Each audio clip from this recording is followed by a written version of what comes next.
Hi, everybody. This is Kathy L. Murphy, and I'm actually reporting live back from my little cabin in the woods, praying that the internet stays on. It's been rolling in and off for some time. So, we're here tonight with our author, and we are excited because this is the second time she's been a pick for us. And what was wonderful, we'll talk more about, she won last year our International Book of the Year, right? International Book of the Year. Was that correct, Kathy Ramsperger?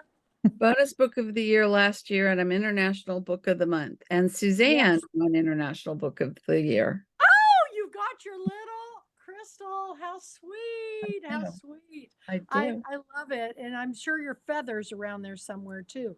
It's So, right here. oh, it's right there. Oh, it was pointing straight out, so all I could see was, I oh, know. look, I didn't know where to put it. you can I'll try maybe to stick put it it in your here. tiara. There, in your tiara. There you go. Well, There. we're here tonight because she's going to be talking about her book. But before we begin, we've got a big group of authors here. I want to introduce, we have Kathleen Rogers here tonight. We have Suzanne Kamata here tonight. We have Julia Daly and Jeffrey Lofton. And then, of course, Kathy Ramsperger, our special author of the evening, and myself. So it's author night for our Tuesday night book club, and hopefully some more will be jumping in.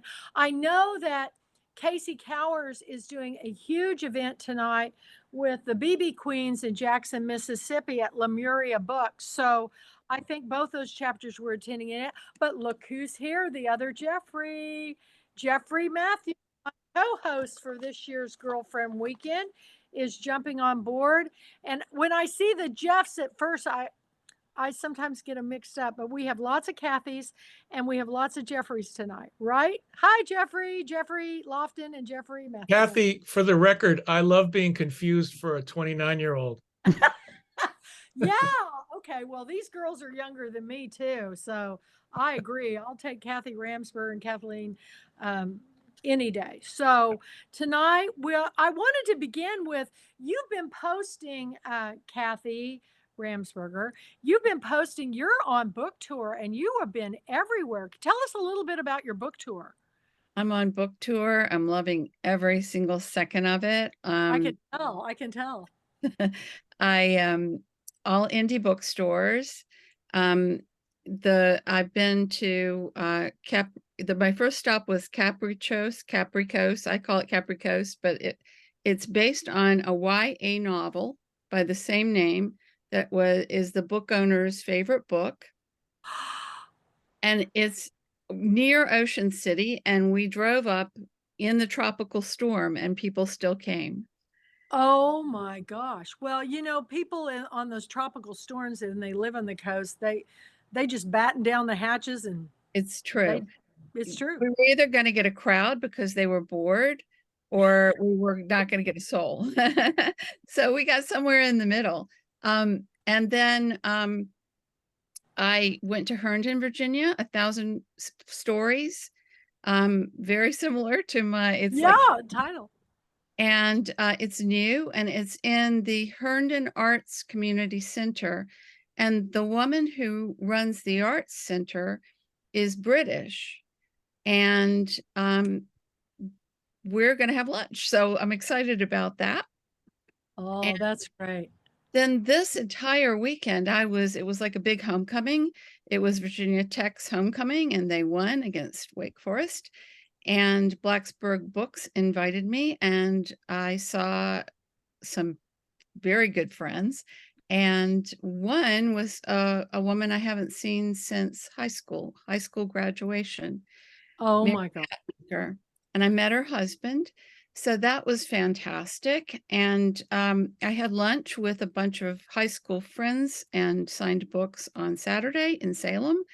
And then I met with the MFA director emeritus, recently emeritus, at Hollins on Monday. And here I am today. Wow. And so do you have a big schedule up ahead going into the fall? I do. I'm not going to be able to name them all. Okay. But I have well, first of all, I'm on Julia Daly's podcast on Thursday all day. Fantastic. It is wonderful. And I'm I'm going to my second book club on next Tuesday, and let's see what else.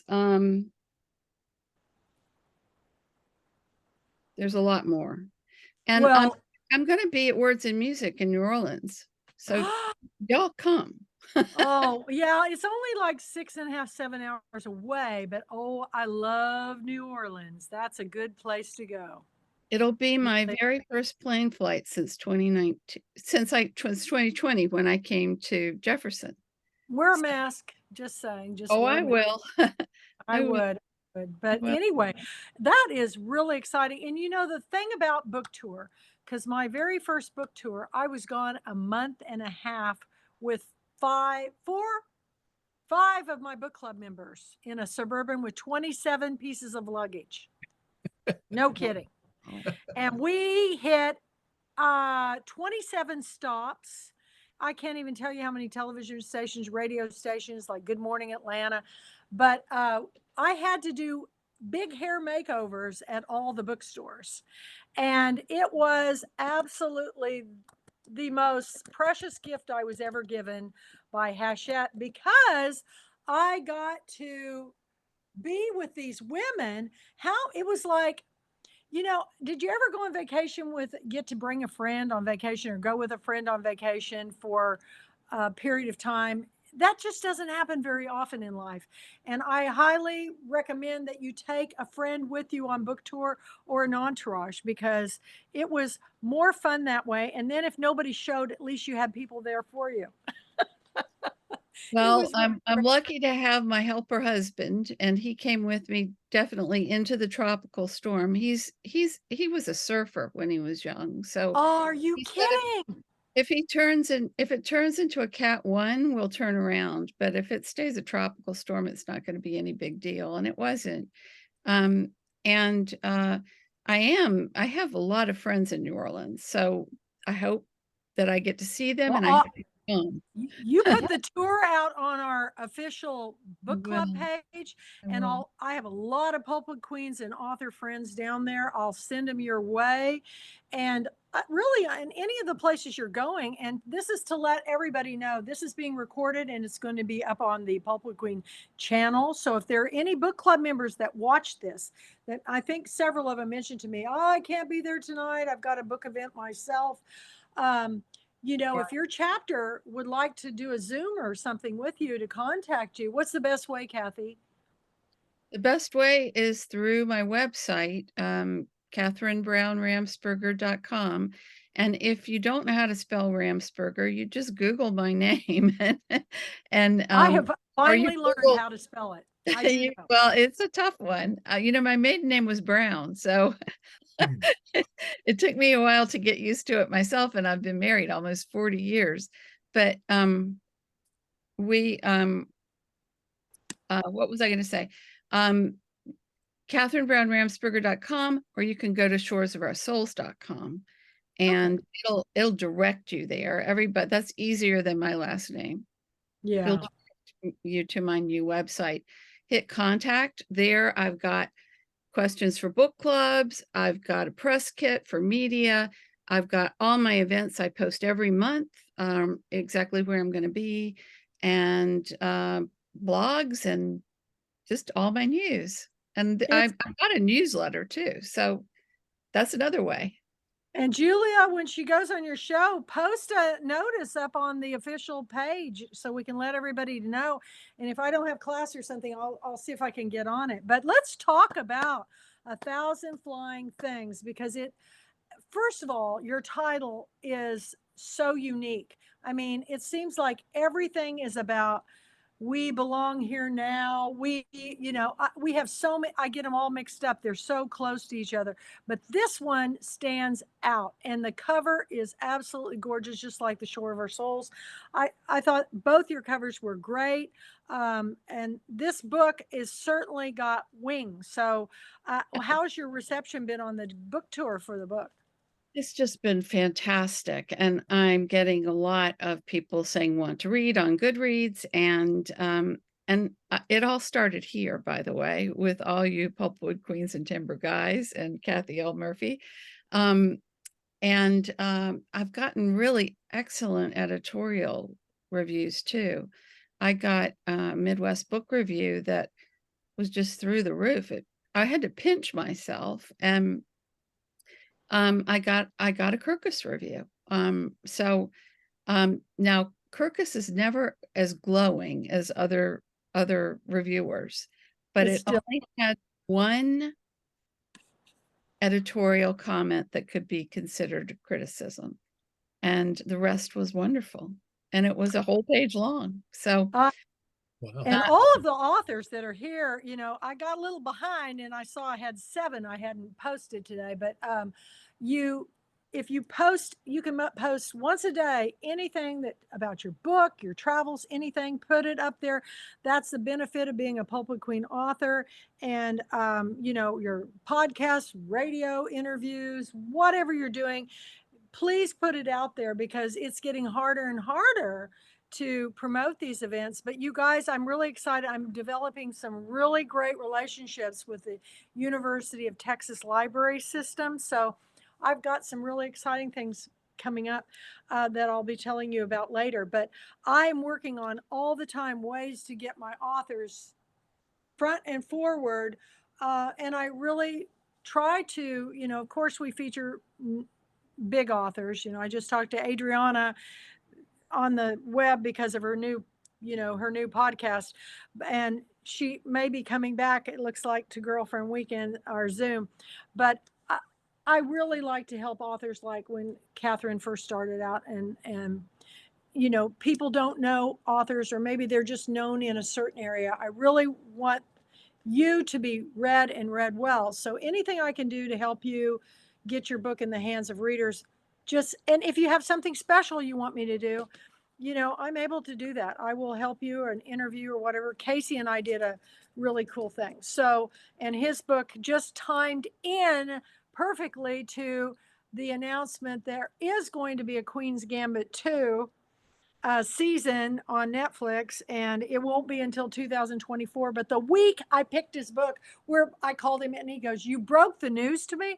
I go, "Man, I watch this stuff." So tell us about this story, and for those who have not read it yet, oh, it's just incredible.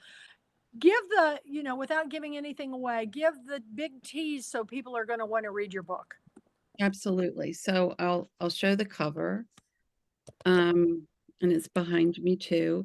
I want to give a shout out to my amazing designer, Estella Vukovic, who is part Croatian and part Australian, and just gets it right every single time. And I want to talk about the title. Thank you, Kathy.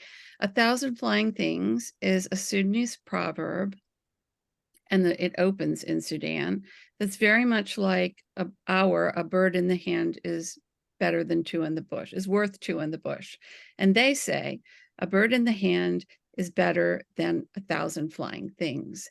And that just hit me. And I thought, all the flying things are Diana's choices. All that my protagonist, Diana, who has left the Metropolitan Museum of Art to become a humanitarian, and her love, her old flame, Kasim, catalyzed this. And she's been there 10 years, and she's seasoned, she's experienced, and she'll do anything to alleviate people's suffering. But she's met her match right now, and there's a tribal leader named Beale, who she suspects is training child soldiers under the pretext of having a school for displaced children. And she's sad about it, but she's a little jaded, and she thinks, I'm just going to get through this year, and I'm going to do the best I can teaching children that don't speak English to read English books. And then a little boy shows up, and his name is Khalil, and he changes not only her perceptions of everything, but her whole entire life. But Beale is having none of it. And so he sends her on a wild goose chase out into the field, and she gets very ill, and she's medevac to Nairobi. She's got a one-track mind about Khalil, and she goes to the embassy asking for a visa, which she's having another hard time getting, but she's persistent. And there she bumps into none other than Qasim El-Kafri. And so then she has a really big choice, but it's not over yet because she goes back to camp and she has to go back and tend her very ill mother and deal with her family. So about midway, we've flown from the savannas of South Sudan to Nairobi, Kenya, and then to North Carolina's Piggly Wiggly, where she's trying to find adult diapers for her mom. Wow. And you were just back home there, Suzanne, right? Not too long ago, right? She's probably got the sound. Yes, in South Carolina, which is kind of. But you weren't buying diapers. Same grocery stores. That's so interesting. Well, if people have not read it, I'm going to tell you, you know, these are the kind of books that I love to embrace, stories that give big messages of hope and understanding to other cultures and other peoples around the world. That's why we're the International Pulpwood Queens and Timber Guys. And what has been your most unique experience yet with this book, Kathy Ramsperger? Golly, that's a really good question, Kathy. And I've had a number. I would say that what's happening in Gaza and Israel is the most unique experience I've had, because I have had 5 friends call me and say, please explain this to me. Yeah. And at the bookstore meeting, I would say the second half was questions about Israel and Gaza. So I feel like maybe I wrote these at a time when it wasn't on the news as much. And so I've been given the opportunity. It's still my perspective. I always say I only write my truth. Even when I was a journalist, I only write my truth. It's my truth, my perspective. There is no big T truth, but and especially in a war. But it's so gratifying to be given the opportunity to answer people's questions who were mystified as to how this could possibly be happening. And believe me, it's inhumane and I'm mystified, but I understand the roots of it because of my work as a humanitarian and then writing these 2 books. So I don't know how unique it is, but it feels unique to me and so gratifying that because I wrote the books to open conversations like we're having right now. So it just warms my heart. Well, I want to open it up for that conversation because we have so many authors here and you guys always have such great commentary. So who wants to go first? Do they have a question for Kathy?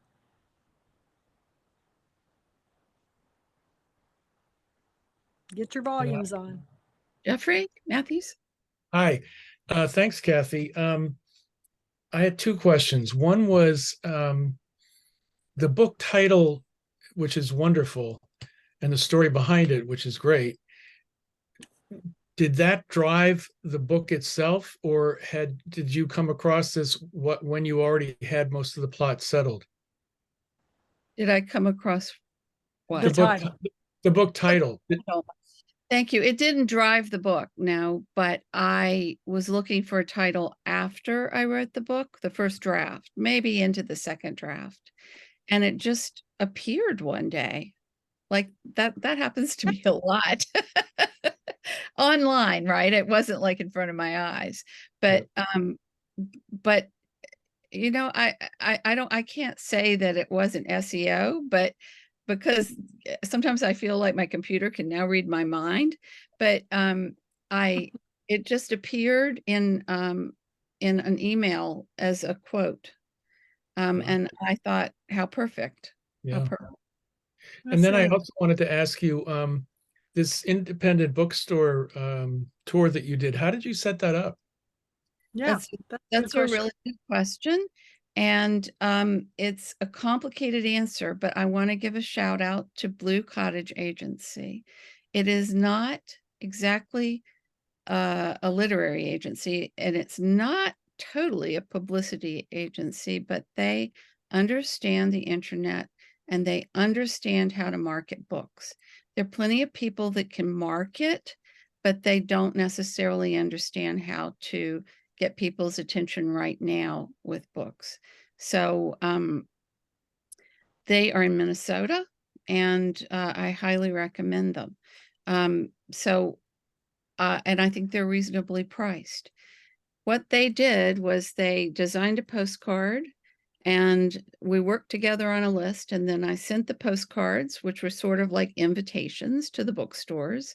And I only did Maryland, DC, Virginia, because that's where I am right now. In the winter, I'll be sending postcards to further south because my family is in South Carolina and Georgia, and also maybe in Arizona, where my husband's nieces live. If I have a place to stay, then I'll send the postcards. I was trying to get a bookstore a week, and I don't think I could have just gone every single day. I know Bryn McLean did that. I don't know how she did I it. did. I did that. It kills you. Kathy? Oh gosh. 8 in one day, 8 events in one day. Yeah, that was insane. Well, only you can do it, and Bryn. But I wanted to pace myself, and so I kept it regional, and then I'm growing out. I hope that answers what you're Yes. asking. Yes, thank you. Mm-hmm. Yeah. And interestingly enough, if you post that, if you're going to be in those states, you know, we've got book club members around there. They might come or maybe piggyback off of that an event. So, you know, it's all about the marketing. But I've never heard of Blue Cottage before, and they're out of Minnesota. What city are they out of? I knew you were going to ask that. And Kathleen, do you remember what city? Minneapolis? Is it out of Minneapolis or? It's Kathy, I'm probably gonna butcher the name. Isn't it Brainerd, something Oh, it Brainerd? is. It's Brainerd, I think. Brainerd. Okay. Brainerd, All right. Massachusetts too, but this is Minnesota. Thank you. Thanks. We get the best ideas for things from other authors. So And this it's is- woman owned, and her name is Krista, and she's a mom, right, Kath?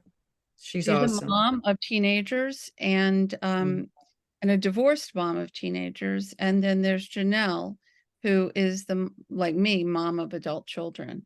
Yeah. Incredibly artistic women. You would love them, Kathy. I'm making note. I'm making note. I'm working on a book myself. So good to know. Anybody else want to throw a comment or question out there? I just want to say when Kathy let me read on a PDF way back, and I had already got to endorse that one a few years ago. The minute I opened up my laptop, I thought, okay, I'm just going to read chapter 1 to let Kathy know I've started, because I was in the middle of trying to finish my latest book. And you know what? I started the first page and I'm already like, oh my God, she's totally up the stakes. Now, what that meant for me is the second I met that guy, Bill, and then I knew there was a little 5-year-old boy, I'm like, oh my God, that's all. Okay. I got to keep reading. I'm in. Right. Yeah. Absolutely. It's the children. They break your heart. Yeah. Yeah, they do. Yeah. Thank you, Kathleen. I don't know if anyone knows the adventurous life that Kathy has led, but she has been all over the world. You know, she wrote for National Geographic, and then she was a humanitarian journalist, and she traveled, you know, in Europe and Africa and the Middle East. And then she worked for the International Red Cross. So she's been in service in all of these countries. And I just think it makes her writing so much richer that she brings that to her novels. I cannot agree more, because this is, you know, I always am fascinated by people who devote their lives to service of, you know, like Peace Corps or Red Cross, or even, you know, all these different things. So what would your advice be for young people that may be listening to this about how to get into that aspect of, you know, service for others, Kathy? Well, use your degree or your expertise. And Yeah. because these nonprofits need it. I mean, I used communication, but I was doing development, and I was doing, I did an information delegate position. I was loaned for Southern and Eastern Africa.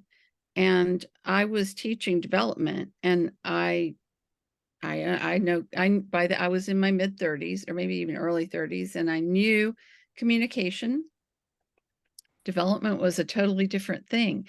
And the thing about service organizations is that they throw you in there, and you either fail or you do it. And so I did it. So don't lack self-confidence, because they need you. And the other thing I would say is to volunteer. I started by volunteering. I didn't do it very long, because I was getting my second degree at George Washington University, and I met somebody who knew somebody. So meet somebody who knows somebody.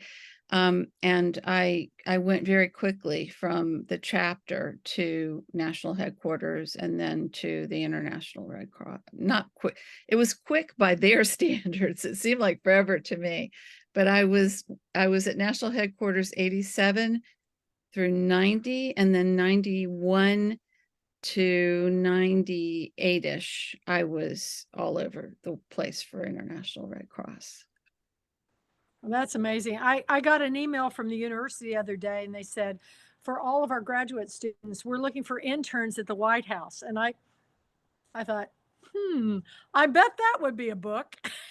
Come on down. Can you imagine Oh, if it started a 67-year-old woman showed up as an intern at the White House from Texas? I just think that would be the wonderful premise for a book, but I got to get through my degree first. But anyway, I really do think internships can change your everything, because my daughter did that with Disney, and it just opened up so many doors for her when she was looking for, you know, jobs. Everybody loves to have somebody who has that kind of experience. So Totally agree. that I was left a that really part good out, point. but I interned for my local paper, Roanoke Times and Real News. That led to me being a stringer. And then I worked for the local TV station as a cue card girl. Back there, then we didn't have teleprompters. It was like, hold the card up. And then then my senior year, I came to DC and interned for Jimmy Carter. And Oh, with my agent that Kathleen had to actually tell me about. So we both interned for Jimmy Carter. And so what a lovely man. oh, he's just very special to me. Yeah. I mean, even if I hadn't shaken his hand, right? He's just Right. he's a real wonderful person. He And really a is. humanitarian.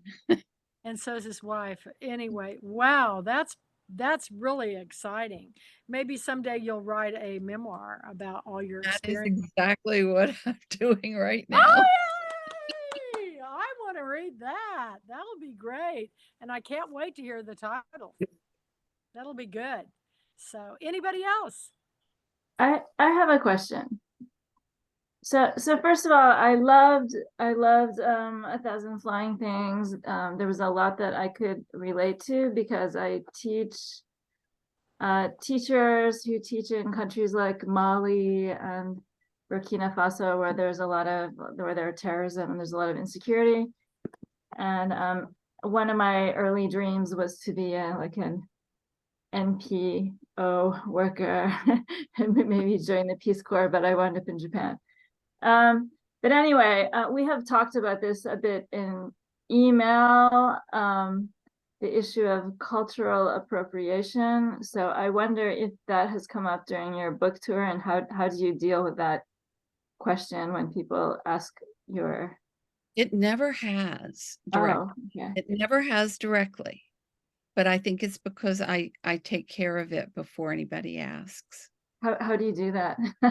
Good advice. Here we go. I talk about my experience, which you can too. I then explain why I left Kasim out of the second book.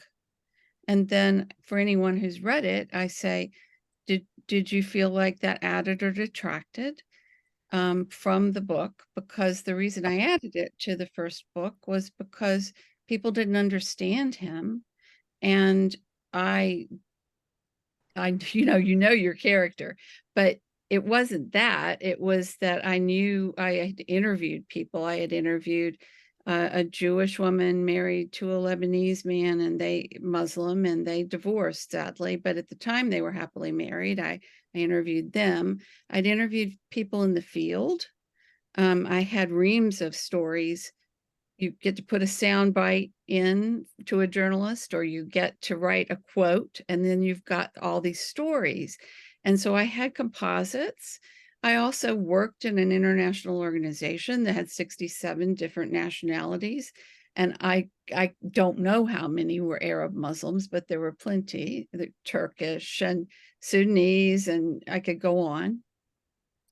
So I write from experience, but it's still my experience. I could never step in a real Lebanese man's Muslim body any more than I could anybody's. But that's why we write, is to try to understand. And that's why we read, is to try to understand. And I had sensitivity readers. Even with Shores, I had sensitivity readers. I just didn't know that I didn't know you called them that yet. Mm-hmm. But I was very careful about the second one. And I workshopped it with Kiese Lehman and said, please read this. It was Kiese Lehman before he published Heavy and became famous. I said, please read it mainly for that, if you wouldn't mind. And he said, you actually need to make her more racist. And I couldn't do that. Nobody would have read it because they would have thought, oh, she's writing about a racist. And why would we read about that? So I didn't take that advice, but he just told me to go ahead. I also have a friend, Marita Golden, who I sent the cover to and said, is this going to work? I think she's published 16 books and she heads a DC literary award for African-American writers. And she said, no, it's a child. So every little bit, I made sure that somebody who was in that situation at one point in their life vetted it. Now, did I take all their advice? No, I didn't take Kiese's totally. But I knew I was within my limits if he wanted me to get even more liberal in my stance. Yeah. Thank you. Kathy, the first cover that I loved, I mean, I love this one, but you had a blonde, the back of a blonde lady standing next to, and then was it sensitivity readers or that said, I sent her both covers. And I said, which one? And she said, take the child, because that's going to get you more readers, and everybody loves children.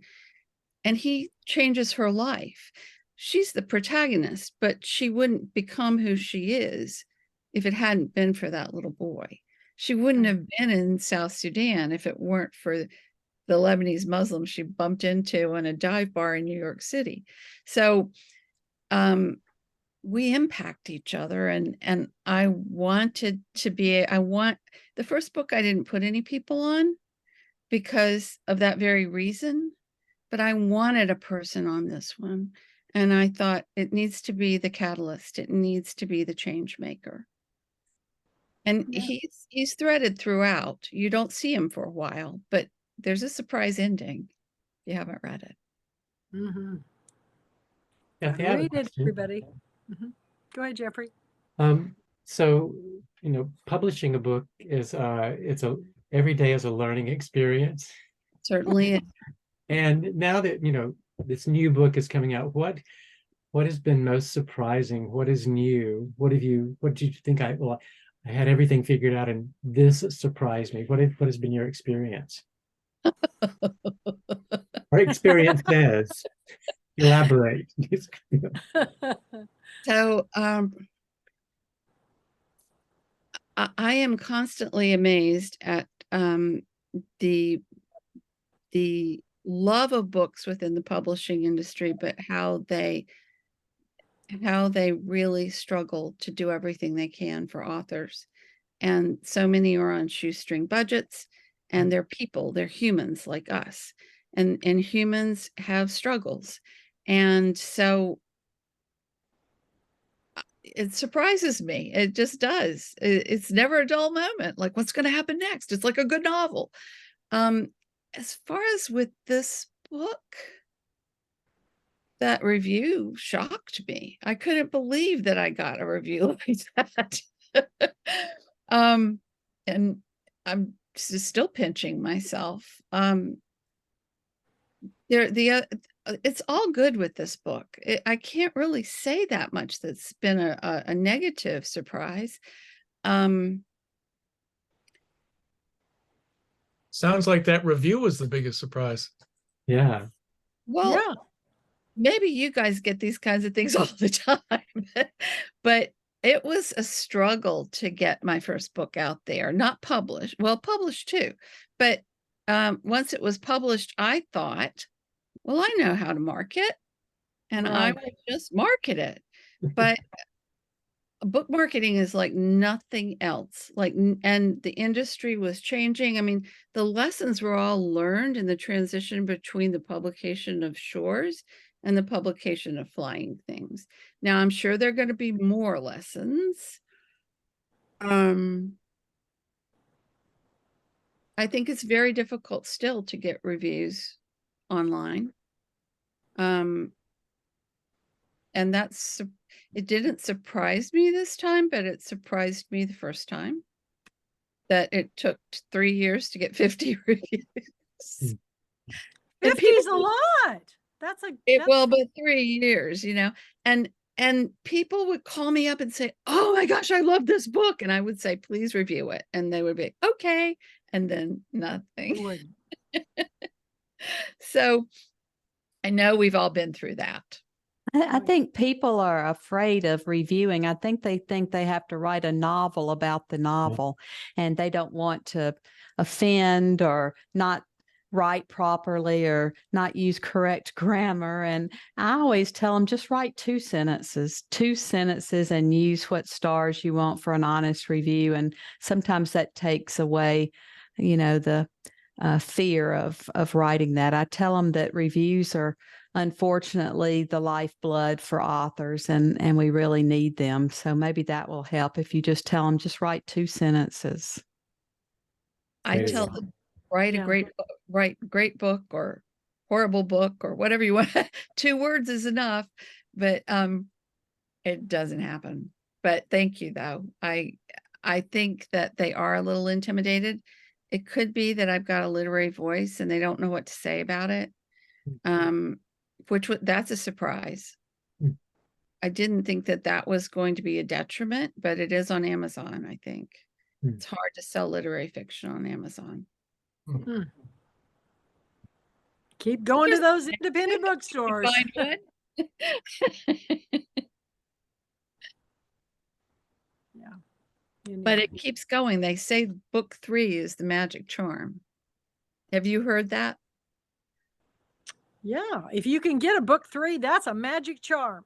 Because most people write 1, 2, and then you won't see them again. So absolutely.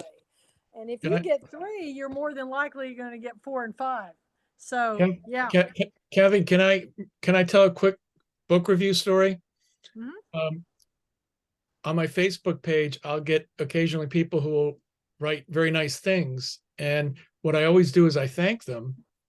And then I reply to them privately and say, may I ask how you discovered the book and why you chose to take a chance on it. And then if they respond, I thank them again. And I say, by the way, if you wouldn't mind posting a brief review on Amazon. And I had a woman who wrote on my Facebook page, bought it, read it, loved it. That's Yeah. fantastic. So I engaged with her and I said, look, I hope you wouldn't mind, but would you mind, and she said, no, happy to do it. Happy to do it. And, I'm thinking 5-star, great review. Here we come. I mean, how much better does it get? She responds and she says, I just reviewed it and rated it. And I gave it a 4 because I almost never give anything a 5. It's like, what do you do with that? So There are lots of people like 4, give me 4s, give me 1s if you read it. Like I don't like my 1s. I don't think I've ever had one, but all I want is honesty. That's all I ever want from a reader. So, but it's not easy times. And if any of you have advice for me, let me know.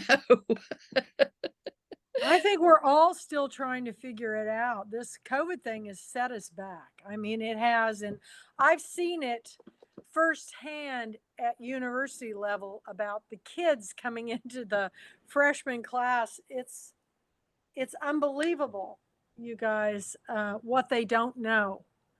And I just saw a post today on social media that said that the big corporations are now not requiring a college education to be hired due to the fact education has gotten so expensive.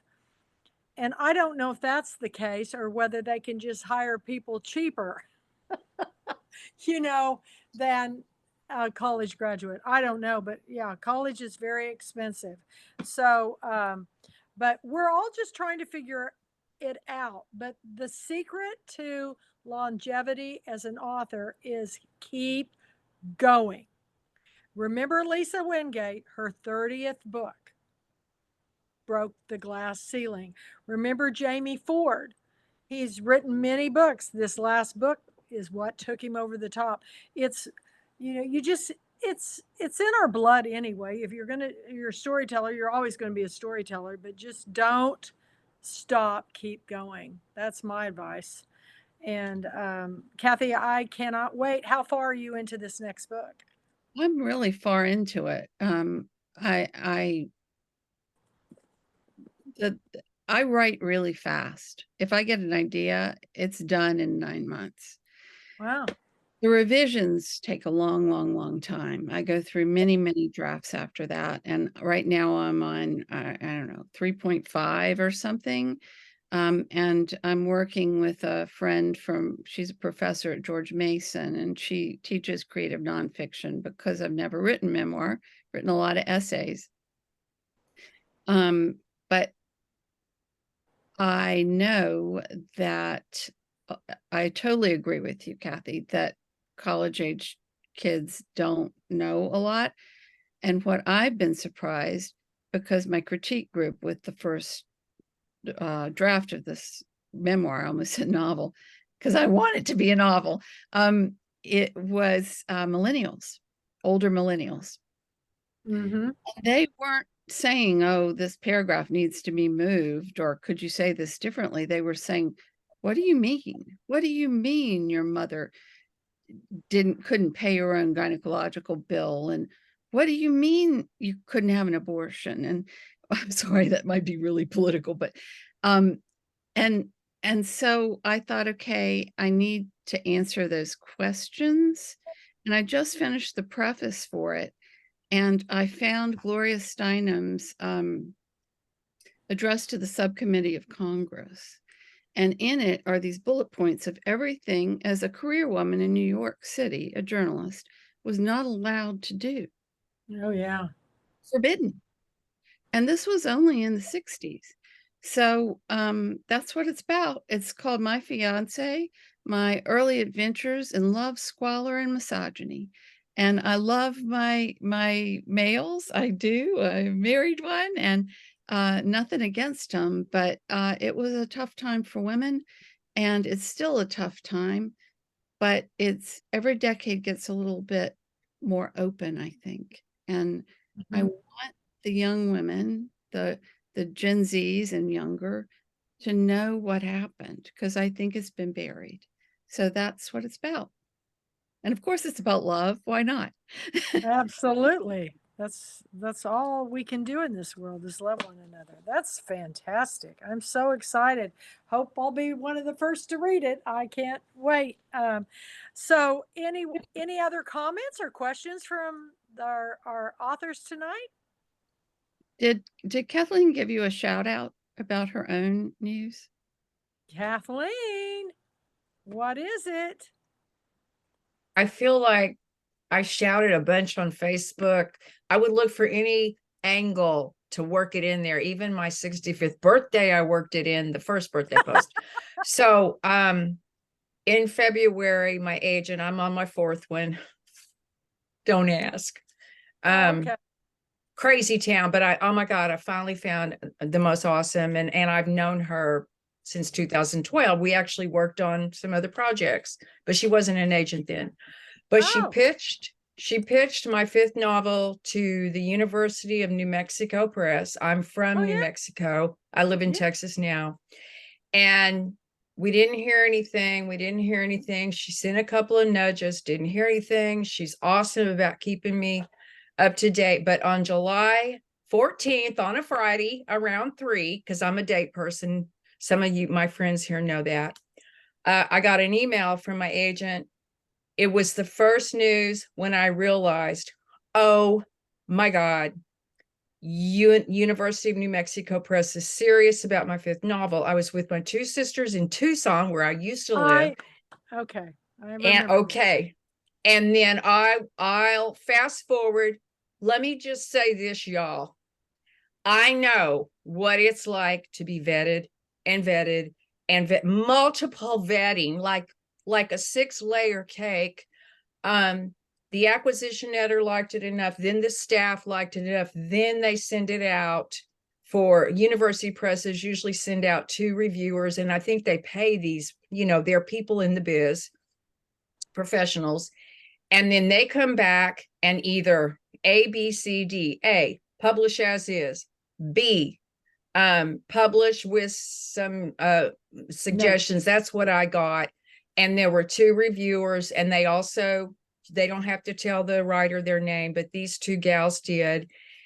And I was with my sisters. I came home. Me and my agent would talk. Long story short, on August 25th, we got the good news. Oh, let me back up. I had 3 weeks. They made an initial offer, but no contract signed yet. And I had a little over, not quite 4 weeks to do a revision based on suggestions. I did it in 3. I lived in my jammies. My husband would ask me, "Hey, babe, if you brush your teeth today, it's 3 o'clock." I'm like, guilty, turn into this old lady in PJs all day, and everything I said I wouldn't when I was in my 30s. But anyways, and hey, I'm 65 now, so I can do anything I want. But anyways, 3 weeks, I added 3 additional chapters. 7,000 words. And of course, when you add something here, you know, the whole manuscript I had to tweak. But on August 25th, my agent sent me firework memes in a text. I'm with my one sister here now, and my hubby and my dogs. And I looked at my hubby and my sister and I said, oh my God, you guys, she's sending me fireworks in a text. And they were like, well, duh. It means they said yes. And then I signed the contract on September 1st. And it came with an advance. No, I can't go buy a, new car. But this is my 5th novel. I write literary fiction. I finally feel, and I wrote for Family Circle magazine. Some of my friends here know that. I wrote for national magazines. I got paid big bucks for a 2,500 word article back in a long time ago. I can't explain it, but I finally feel after 50, I'm 65. I declare myself a writer 15. I feel like I finally made it, and the book's not even out yet. So, okay, I'll shut up. Thank you, Katherine Ramsperger, for. I'm very proud. I'm very proud. Let's give her a big hand. Anybody that gets published with that story gets a roaring, rousing applause. So thanks for bringing that up, Kathy. Any other big news amongst all of you? Anything you want to share?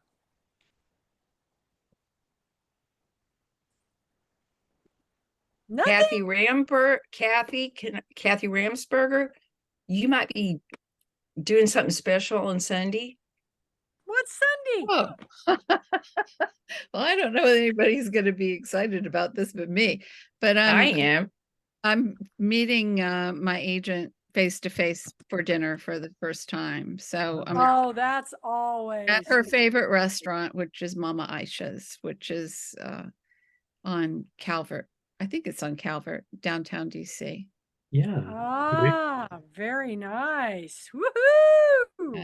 I'm thrilled for you. Thank you. That's fantastic news. Well, you guys, I will tell you before we call it an evening that I have my 2024 books all stacked up on one wall going down. 2 of them are still in manuscript form because I haven't got even the galley yet, but I've got them all lined up, and I have over 50 books that I picked this year for,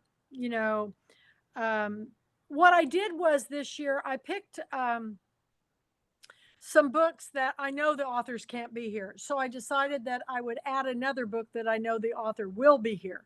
So because it's getting harder and harder for people to say that they'll come to our girlfriend weekend. Don't know why, because to me, it's the best party in town. But if anybody hasn't signed up for Zoom, do it, because I've got so many great authors. Lauren William Bernhardt, Jeffrey Lawrence Matthews is going to be my co-host.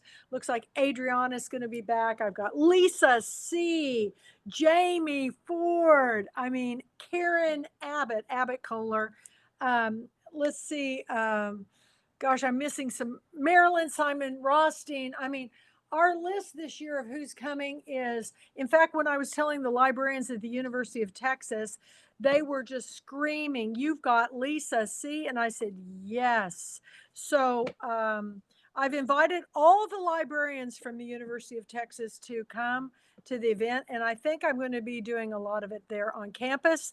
So bringing the academic into it, because it's a huge university system, University of Texas, and they are very supportive of me. So I think it will be a good match. So I am pumped about our week. And the nice thing about it is the event is the weekend before school starts. I'll have one day off for Martin Luther King Day, and then I'll go back for my second semester of graduate school. So am I going to be crazy or what? It's going to be a crazy time, but really looking forward to it. And I'm so excited. Jeffrey's going to be my co-host. I'll get with you sometime, Jeffrey, but to not take you away from your family for the holidays, but we'll go over some things. But I'm going to let this be known pretty quick, because we're going to be voting soon, starting the end of this month, we'll be voting for our Pulpwood Queen 2023 Books of the Year. Every author can vote. That's a member, every book club member can vote. You have to vote individually. I'll be sending out ballots, and then I will announce them at our awards ceremony Sunday of Girlfriend Weekend. And each year it gets, I think, more and more touching how people get. I remember your speech very well, Kathy. And I am very excited about seeing who people are going to vote for. So, any questions you guys have for me before we call it a night? I just want to say thank you, because like I mean what I say. I know you do. These are the best writers in the world, and I am so very grateful to you, Kathy L. Murphy, and it will never be forgotten. Blue Feather. And everybody listen to Julia on Thursday, and every time What time's it going to be on Thursday? it runs, doesn't it, Julia? It launches at 8 o'clock, and so you can see it. It'll be on Facebook, Instagram, and Twitter, and then it will live on my website. And you can get it anywhere you listen to podcasts, on Apple, Spotify, Google. You can listen to it anytime. I'm planning so on excited. I'll post it tomorrow, and I'm posting my bluebirds, because there's a bluebird every event. I saw it. Yeah. That's And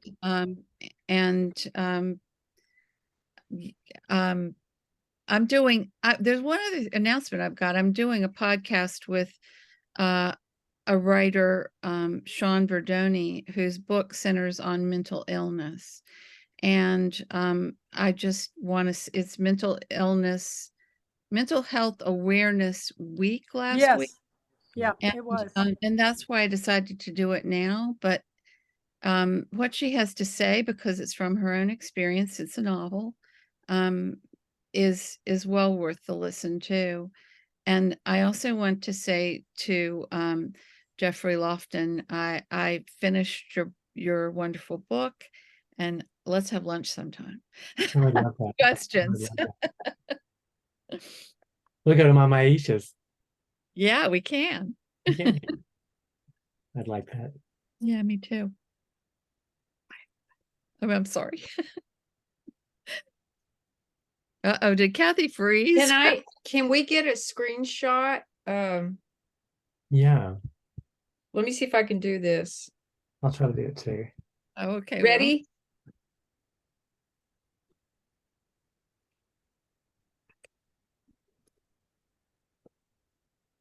She'll come back. But everybody go if you need to. Am I here? Congratulations, Kathy. Thank you, Julia. Thank you so much for coming, everybody, Thank you. tonight. I missed it. Well, We can keep talking, I guess. I'm staying on for Kathy because I feel bad she froze.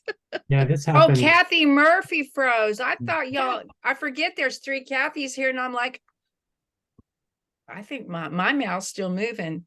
Okay, so she froze. Okay. This happened a Kath- couple of weeks ago as well. Did So it? we kept talking. Hey, But she- Jeffrey, you and Kathy Ramsperger. Oh my God, you're right there. Y'all go to lunch and get pictures. We will have to. It's just my time is I'm getting a little more of my time back, so I'd love that. Well, you're Kathy's back. you're either in town and working, or you're traveling. Talk about it. Yeah. Been so fortunate. That's been, places to go. I head out again on Friday. Yeah, Jeffrey, I'm impressed. And then I love that you and Robert have done some things together. Oh my God. Yes, he's become a dear Two- friend. Two dashing gents. I'm like pizzazz and snazzy and getting out there, and And it's listen, impressive. Kathy for, Kathy's the reason we met. So thank you, Kathy. Well, listen, this year I zipped off for a second and I'm come back on. Can you hear me now? Yeah, Oh, you're, Yeah. Okay, I don't know what's going on. I'm going to talk quick. But our theme for Girlfriend Weekend this year is going to be Barbie Land. So you can come as Ken or your favorite Barbie. You can be book club Barbie, author Ken, bookstore Ken. I don't care, but we're going to dress up for the author meet and greet on Friday night as your favorite, whoever you want to be. And then Saturday night, our theme for our girlfriend weekend, Great Big Ball of Hair Ball online is going to be Girls Just Want to Have Fun. So, just keep that Barbie thing in mind. And then our Sunday night event is going to be if Barbie and Ken went to the Oscars. So, I mean, we want it as wild as you want to make it.